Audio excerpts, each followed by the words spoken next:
Picture of Dorian Gray by Oscar Wilde. This recording is in the public domain. Read by Bob Neufeld. As they entered, they saw Dorian Gray. He was seated at the piano, with his back to them, turning over the pages of a volume of Schumann's Forest Scenes. "You must lend me these, Basil," he cried. "I want to learn them. They are perfectly charming." "That entirely depends on how you sit to-day, Dorian." "Oh, I am tired of sitting, and I don't want a life-size portrait of myself," answered the lad, swinging round on a music-stool in a wilful, petulant manner. When he caught sight of Lord Henry, a faint blush coloured his cheeks for a moment, and he started up. "I beg your pardon, Basil, but I didn't know you had any one with you." "This is Lord Henry Wotton, Dorian, an old Oxford friend of mine. I have just been telling him what a capital sitter you were, and now you have spoiled everything." "You have not spoiled my pleasure in meeting you, Mr. Gray," said Lord Henry, stepping forward and extending his hand. "My aunt has often spoken to me about you. You are one of her favourites, and I am afraid one of her victims also." "I am in Lady Agatha's black books at present," answered Dorian with a funny look of penitence. "I promised to go to a club in Whitechapel with her last Tuesday, and I really forgot all about it. We were to have played a duet together. 3 duets, I believe. I don't know what she will say to me. I am far too frightened to call." "Oh, I will make your peace with my aunt. She is quite devoted to you, and I don't think it really matters about your not being there. The audience probably thought it was a duet. When Aunt Agatha sits down to the piano, she makes quite enough noise for 2 people." "That is very horrid to her, and not very nice to me," answered Dorian, laughing. Lord Henry looked at him. Yes, he was certainly wonderfully handsome, with his finely curved scarlet lips, his frank blue eyes, his crisp gold hair. There was something in his face that made one trust him at once. All the candour of youth was there, as well as all youth's passionate purity. One felt that he had kept himself unspotted from the world. No wonder Basil Hallward worshipped him. "You are too charming to go in for philanthropy, Mr. Gray. Far too charming." And Lord Henry flung himself down on the divan and opened his cigarette-case. The painter had been busy mixing his colours and getting his brushes ready. He was looking worried, and when he heard Lord Henry's last remark, he glanced at him, hesitated for a moment, and then said, "Harry, I want to finish this picture to-day. Would you think it awfully rude of me if I asked you to go away?" Lord Henry smiled and looked at Dorian Gray. "Am I to go, Mr. Gray?" he asked. "Oh, please don't, Lord Henry. I see that Basil is in one of his sulky moods, and I can't bear him when he sulks. Besides, I want you to tell me why I should not go in for philanthropy." "I don't know that I shall tell you that, Mr. Gray. It is so tedious a subject that one would have to talk seriously about it. But I certainly shall not run away, now that you have asked me to stop. You don't really mind, Basil, do you? You have often told me that you liked your sitters to have some one to chat to." Hallward bit his lip. "If Dorian wishes it, of course you must stay. Dorian's whims are laws to everybody, except himself." Lord Henry took up his hat and gloves. "You are very pressing, Basil, but I'm afraid I must go. I have promised to meet a man at the Orleans. Good-bye, Mr. Gray. Come and see me some afternoon in Curzon Street. I am nearly always at home at 5 o'clock. Write to me when you are coming. I should be sorry to miss you." "Basil," cried Dorian Gray, "if Lord Henry Wotton goes, I shall go too." You never open your lips while you are painting, and it is horribly dull standing on a platform and trying to look pleasant. Ask him to stay. I insist upon it."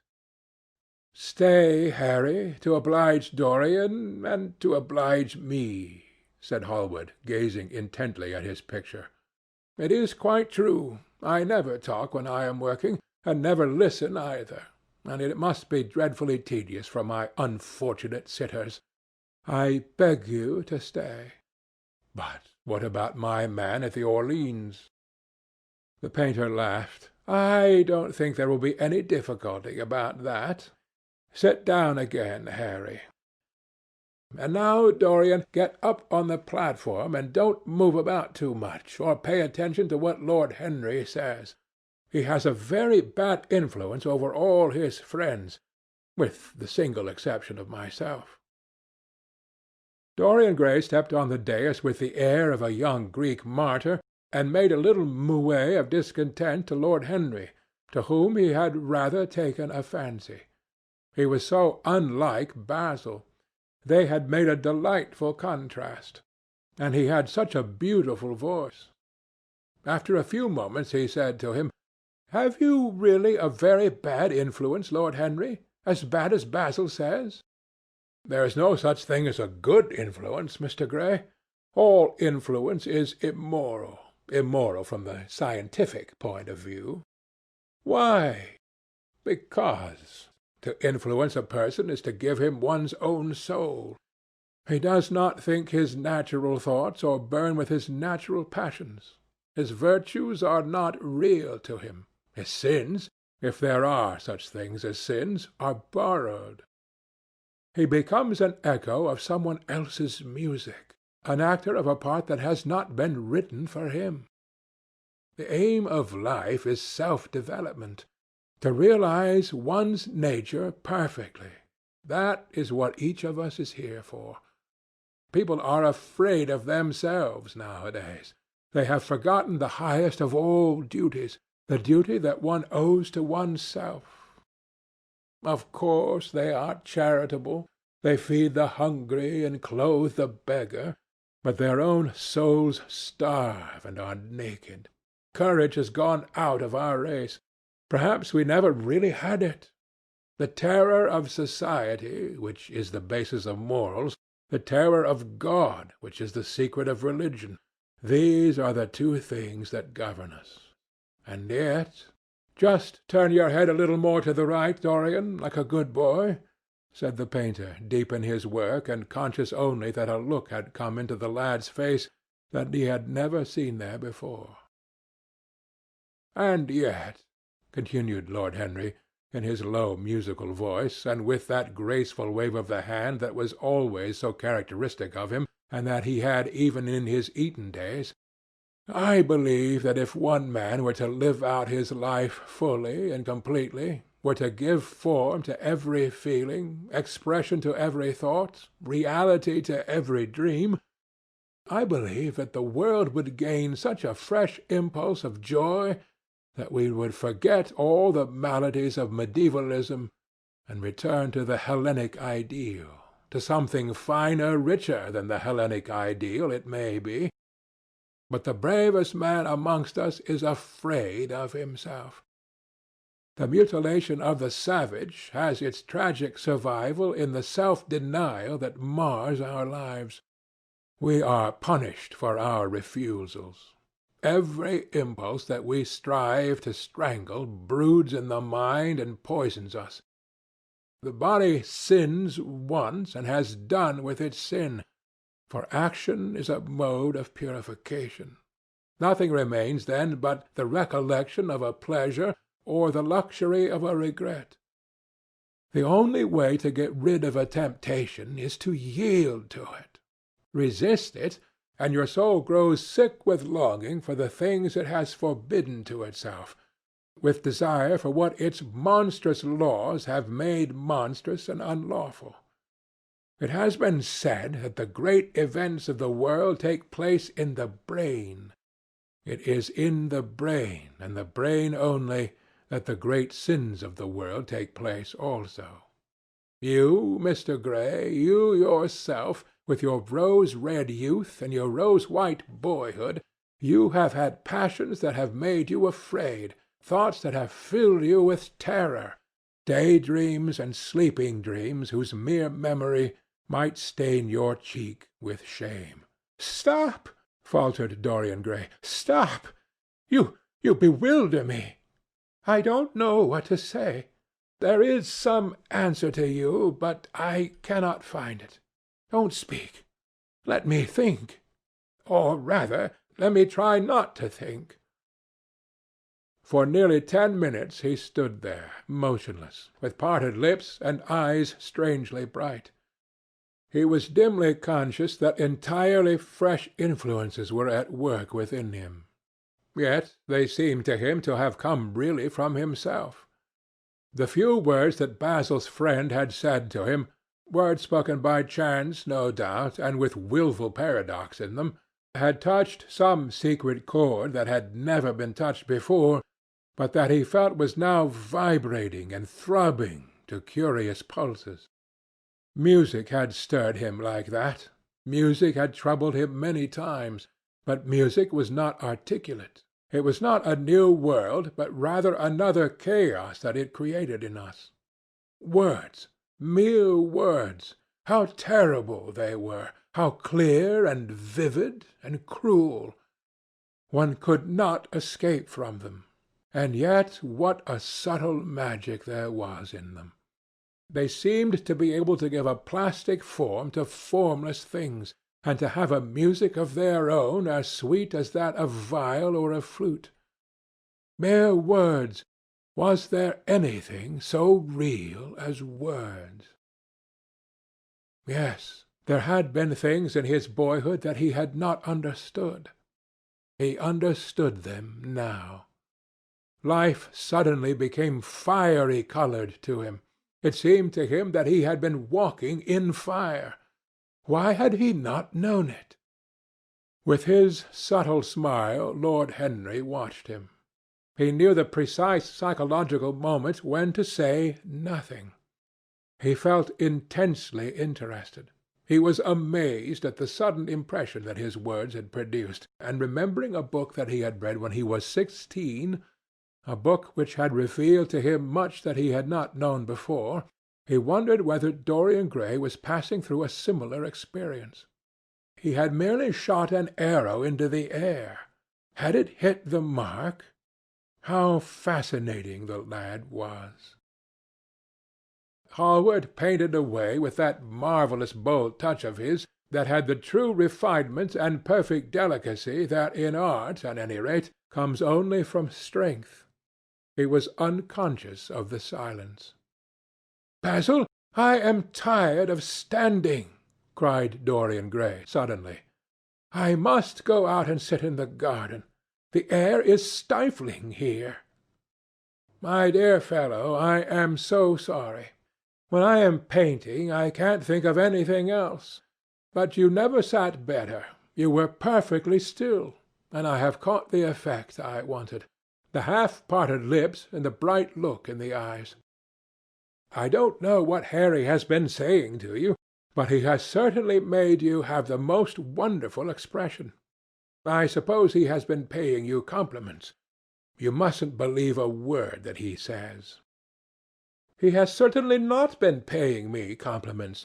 Perhaps that is the reason that I don't believe anything he has told me." "You know you believe it all," said Lord Henry, looking at him with his dreamy, languorous eyes. "I will go out to the garden with you. It is horribly hot in the studio. Basil, let us have something iced to drink, something with strawberries in it." "Certainly, Harry. Just touch the bell, and when Parker comes I will tell him what you want." "I have got to work up this background, so I will join you later on. Don't keep Dorian too long. I have never been in better form for painting than I am to-day. This is going to be my masterpiece. It is my masterpiece as it stands." Lord Henry went out to the garden and found Dorian Gray burying his face in the great cool lilac blossoms, feverishly drinking in their perfume as if it had been wine. He came close to him and put his hand upon his shoulder. "You are quite right to do that," he murmured. "Nothing can cure the soul but the senses, just as nothing can cure the senses but the soul." The lad started and drew back. He was bareheaded, and the leaves had tossed his rebellious curls and tangled all their gilded threads. There was a look of fear in his eyes, such as people have when they are suddenly awakened. His finely chiselled nostrils quivered, and some hidden nerve shook the scarlet of his lips and left them trembling. "Yes," continued Lord Henry, "that is one of the great secrets of life, to cure the soul by means of the senses, and the senses by means of the soul. You are a wonderful creation. You know more than you think you know, just as you know less than you want to know." Dorian Gray frowned and turned his head away. He could not help liking the tall, graceful young man who was standing by him. His romantic, olive-coloured face and worn expression interested him. There was something in his low, languid voice that was absolutely fascinating. His cool, white, flower-like hands, even, had a curious charm. They moved, as he spoke, like music, and seemed to have a language of their own. But he felt afraid of him, and ashamed of being afraid. Why had it been left for a stranger to reveal him to himself? He had known Basil Hallward for months, but friendship between them had never altered him. Suddenly there had come some one across his life who seemed to have disclosed to him life's mystery. And yet what was there to be afraid of? He was not a schoolboy or a girl. It was absurd to be frightened. "Let us go and sit in the shade," said Lord Henry. "Parker has brought out the drinks, and if you stay any longer in this glare you will be quite spoiled, and Basil will never paint you again. You really must not allow yourself to become sunburnt. It would be unbecoming." "What can it matter?" cried Dorian Gray, laughing, as he sat down on the seat at the end of the garden. "It should matter everything to you, Mr. Gray." "Why?" "Because you have the most marvellous youth, and youth is the one thing worth having." "I don't feel that, Lord Henry." "No, you don't feel it now. Some day, when you are old and wrinkled and ugly, when thought has seared your forehead with its lines, and passion branded your lips with its hideous fires, you will feel it. You will feel it terribly. Now, wherever you go, you charm the world. Will it always be so? You have a wonderfully beautiful face, Mr. Gray. Don't frown. You have. In beauty is a form of genius, is higher, indeed, than genius, as it needs no explanation. It is of the great facts of the world, like sunlight or springtime, or the reflection in dark waters of that silver shell we call the moon. It cannot be questioned. It has its divine right of sovereignty. It makes princes of those who have it. You smile? Ah, when you have lost it, you won't smile. People say sometimes that beauty is only superficial. That may be so, but at least it is not so superficial as thought is. To me, beauty is the wonder of wonders. It is only shallow people who do not judge by appearances. The true mystery of the world is the visible, not the invisible. Yes, Mr. Gray, the gods have been good to you, but what the gods give, they quickly take away. You have only a few years in which to live really, perfectly, and fully. When your youth goes, your beauty will go with it. And then you will suddenly discover that there are no triumphs left for you, or have to content yourself with those mean triumphs that the memory of your past will make more bitter than defeats.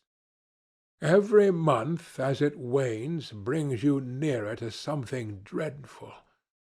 Time is jealous of you, and wars against your lilies and your roses. You will become sallow and hollow-cheeked and dull-eyed. You will suffer horribly. Ah, realize your youth while you have it. Don't squander the gold of your days, listening to the tedious, trying to improve the hopeless failure, or giving away your life to the ignorant, the common, and the vulgar. These are the sickly aims, the false ideals of our age. Live! Live the wonderful life that is in you. Let nothing be lost upon you. Be always searching for new sensations. Be afraid of nothing. A new hedonism. That is what our century wants. You might be its visible symbol. With your personality there is nothing you could not do. The world belongs to you for a season. The moment I met you, I saw that you were quite unconscious of what you really are, of what you really might be. There is so much in you that charmed me that I felt I must tell you something about yourself. I thought how tragic it would be if you were wasted. For there is such a little time that your youth will last, such a little time. The common hill flowers wither, but they blossom again. The laburnum will be as yellow next June as it is now. In a month there will be purple stars in the clematis, and year after year the green night of its leaves will hold its purple stars. But we never get back our youth. The pulse of joy that beats in us at 20 becomes sluggish. Our limbs fail, our senses rot. We degenerate into hideous puppets, haunted by the memory of the passions of which we were too much afraid, and the exquisite temptations that we had not the courage to yield to. Youth! Youth! There is absolutely nothing in the world but youth. Dorian Gray listened, open-eyed and wondering. The spray of lilac fell from his hand upon the gravel. A furry bee came and buzzed round it for a moment. Then it began to scramble all over the oval stellated globe of the tiny blossoms. He watched it with that strange interest in trivial things that we try to develop when things of high import make us afraid, or when we are stirred by some new emotion for which we cannot find expression, or when some thought that terrifies us lays sudden siege to the brain and calls on us to yield. After a time the bee flew away. He saw it creeping into the stained trumpet of a Tyrian convolvulus. The flower seemed to quiver, and then swayed gently to and fro. Suddenly the painter appeared at the door of the studio and made staccato signs for them to come in. They turned to each other and smiled. "I am waiting," he cried. "Do come in. The light is quite perfect, and you can bring your drinks." They rose up and sauntered down the walk together. 2 green and white butterflies fluttered past them, and in the pear tree at the corner of the garden a thrush began to sing. "You are glad to have met me, Mr. Gray," said Lord Henry, looking at him. "Yes, I am glad now. I wonder shall I always be glad?" "Always. That is a dreadful word. It makes me shudder when I hear it. Women are so fond of using it. They spoil every romance by trying to make it last forever. It is a meaningless word, too. The only difference between a caprice and a lifelong passion is that the caprice lasts a little longer." As they entered the studio, Dorian Gray put his hand upon Lord Henry's arm. "In that case, let our friendship be a caprice," he murmured, flushing at his own boldness, then stepped up on the platform and resumed his pose. Lord Henry flung himself into a large wicker arm-chair and watched him. The sweep and dash of the brush on the canvas made the only sound that broke the stillness, except when, now and then, Hallward stepped back to look at his work from a distance. In the slanting beams that streamed through the open doorway, the dust danced and was golden. The heavy scent of the roses seemed to brood over everything. After about a quarter of an hour, Hallward stopped painting, looked for a long time at Dorian Gray, and then for a long time at the picture, biting the end of one of his huge brushes and frowning. "It is quite finished," he cried at last, and stooping down he wrote his name in long vermilion letters on the left-hand corner of the canvas. Lord Henry came over and examined the picture. It was certainly a wonderful work of art, and a wonderful likeness as well. "My dear fellow, I congratulate you most warmly," he said. "It is the finest portrait of modern times. Mr. Gray, come over and look at yourself." The lad started as if awakened from some dream. "Is it really finished?" he murmured, stepping down from the platform. "Quite finished," said the painter. "And you have sat splendidly to-day. I am awfully obliged to you." "That is entirely due to me," broke in Lord Henry. "Isn't it, Mr. Gray?" Dorian made no answer, but passed listlessly in front of his picture and turned towards it. When he saw it, he drew back, and his cheeks flushed for a moment with pleasure. A look of joy came into his eyes, as if he had recognized himself for the first time. He stood there motionless and in wonder, dimly conscious that Hallward was speaking to him, but not catching the meaning of his words. The sense of his own beauty came on him like a revelation. He had never felt it before. Basil Hallward's compliments had seemed to him to be merely the charming exaggeration of friendship. He had listened to them, laughed at them, forgotten them. They had not influenced his nature. Then had come Lord Henry Wotton with his strange panegyric on youth, his terrible warning of its brevity. That had stirred him at the time, and now, as he stood gazing at the shadow of his own loveliness, the full reality of the description flashed across him. Yes, there would be a day when his face would be wrinkled and wizen, his eyes dim and colourless, the grace of his figure broken and deformed. The scarlet would pass away from his lips, and the gold steal from his hair. The life that was to make his soul would mar his body. He would become dreadful, hideous, and uncouth. As he thought of it, a sharp pang of pain struck through him like a knife, and made each delicate fibre of his nature quiver. His eyes deepened into amethyst, and across them came a mist of tears. He felt as if a hand of ice had been laid upon his heart. "Don't you like it?" cried Hallward at last, stung a little by the lad's silence, not understanding what it meant. "Of course he likes it," said Lord Henry. "Who wouldn't like it? It is one of the greatest things in modern art. I will give you anything you ask for it. I must have it." "It is not my property, Harry." "Whose property is it?" "Dorian's, of course," answered the painter. "He is a very lucky fellow." "How sad it is," murmured Dorian Gray, with his eyes still fixed upon his own portrait. "How sad it is! I shall grow old and horrible and dreadful, but this picture will remain always young. It will never be older than this particular day of June. If it were only the other way! If it were I who was to be always young, and the picture that was to grow old!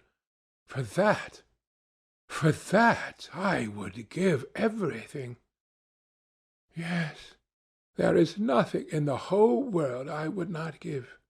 I would give my soul for that." "You would hardly care for such an arrangement, Basil," cried Lord Henry, laughing. "It would be rather hard lines on your work." "I should object very strongly, Harry," said Hallward.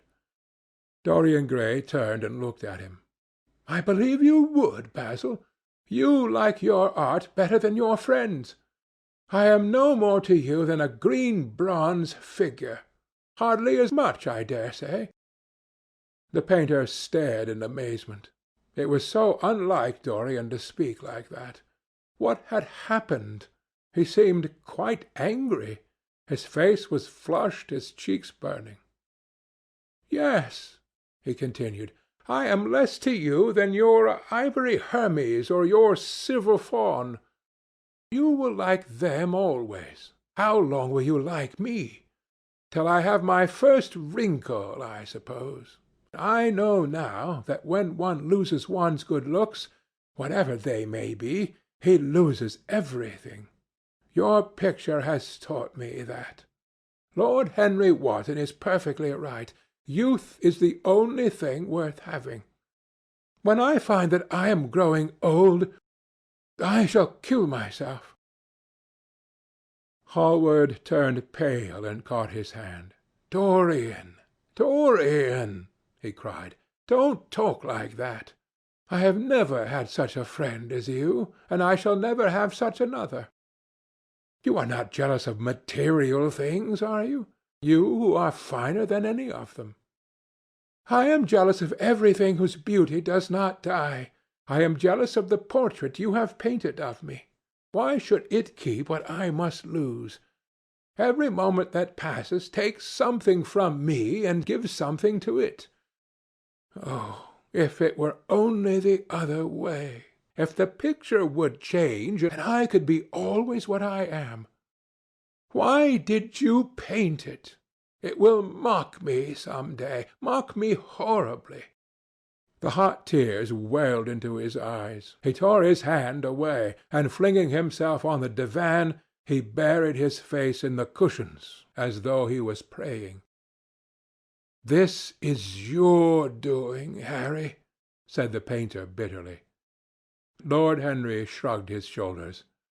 "It is the real Dorian Gray, that is all." "It is not." "If it is not, what have I to do with it?" "You should have gone away when I asked you," he muttered. "I stayed when you asked me," was Lord Henry's answer. "Harry, I can't quarrel with my two best friends at once, but between you both you have made me hate the finest piece of work I have ever done, and I will destroy it. What is it but canvas and colour? I will not let it come across our 3 lives and mar them." Dorian Gray lifted his golden head from the pillow, and with pallid face and tear-stained eyes looked at him as he walked over to the deal painting table that was set beneath the high-curtained window. What was he doing there? His fingers were straying about among the litter of tin tubes and dry brushes, seeking for something. Yes, it was for the long palette-knife, with its thin blade of lithe steel. He had found it at last. He was going to rip up the canvas. With a stifled sob the lad leaped from the couch, and rushing over to Hallward, tore the knife out of his hand and flung it to the end of the studio. "Don't, Basil, don't!" he cried. "It would be murder." "I am glad you appreciate my work at last, Dorian," said the painter coldly, when he had recovered from his surprise. "I never thought you would." "Appreciate it? I am in love with it, Basil. It is part of myself. I feel it." "Well, as soon as you are dry, you shall be varnished and framed and sent home. Then you can do what you like with yourself." And he walked across the room and rang the bell for tea. "You will have tea, of course, Dorian? And so will you, Harry?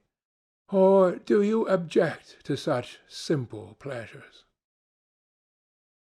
"I adore simple pleasures," said Lord Henry. "They are the last refuge of the complex. But I don't like scenes, except on the stage. What absurd fellows you are, both of you! I wonder who it was defined man as a rational animal. It was the most premature definition ever given. Man is many things, but he is not rational. I am glad he is not, after all, though I wish you chaps would not squabble over the picture. You had much better let me have it, Basil. This silly boy doesn't really want it, and I really do." "If you let any one have it but me, Basil, I shall never forgive you," cried Dorian Gray. "And I don't allow people to call me a silly boy. You know the picture is yours, Dorian. I gave it to you before it existed. And you know that you have been a little silly, Mr. Gray, and that you don't really object to being reminded that you are extremely young."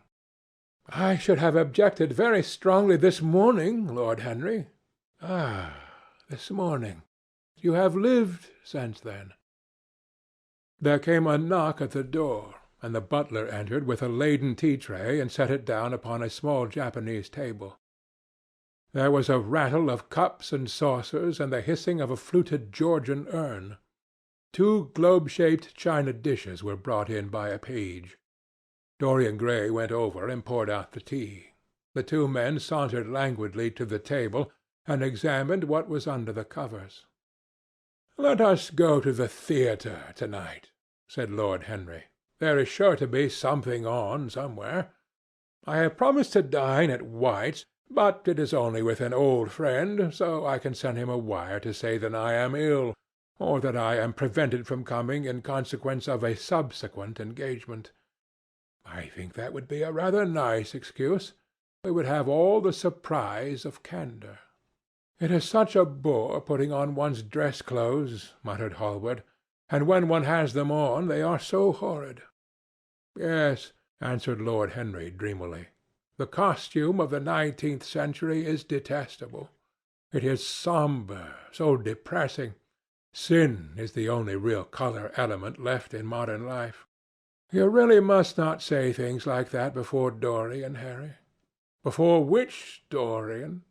The one who is pouring out tea for us, or the one in the picture?" "Before either." "I should like to come to the theatre with you, Lord Henry," said the lad. "Then you shall come. And you will come too, Basil, won't you?" "I can't, really. I would sooner not. I have a lot of work to do." "Well, then, you and I will go alone, Mr. Gray." "I should like that awfully." The painter bit his lip and walked over, cup in hand, to the picture. "I shall stay with the real Dorian," he said sadly. "Is it the real Dorian?" cried the original of the portrait, strolling across to him. "Am I really like that?" "Yes, you are just like that." "How wonderful, Basil!" "At least you are like it in appearance. But it will never alter," sighed Hallward. "That is something." "What a fuss people make about fidelity!" exclaimed Lord Henry. "Why, even in love it is purely a question of physiology. It has nothing to do with our own will. Young men want to be faithful and are not. Old men want to be faithless and cannot. That is all one can say." "Don't go to the theatre to-night, Dorian," said Hallward. "Stop and dine with me." "I can't, Basil." "Why?" "Because I have promised Lord Henry Wotton to go with him." "He won't like you better for keeping your promises. He always breaks his own. I beg you not to go." Dorian Gray laughed and shook his head. "I entreat you." The lad hesitated and looked over at Lord Henry, who was watching them from the tea-table with an amused smile. "I must go, Basil," he answered. "Very well," said Hallward, and he went over and laid down his cup on the tray. "It is rather late, and as you have to dress, you had better lose no time. Good-bye, Harry. Good-bye, Dorian. Come and see me soon. Come tomorrow." "Certainly. You won't forget?" "No, of course not," cried Dorian. "And Harry." "Yes, Basil?" Remember what I asked you when we were in the garden this morning." "I have forgotten it." "I trust you." "I wish I could trust myself," said Lord Henry, laughing. "Come, Mr. Gray, my hansom is outside, and I can drop you at your own place. Good-bye, Basil. It has been a most interesting afternoon." As the door closed behind them, the painter flung himself down on a sofa, and a look of pain came into his face. Chapter 2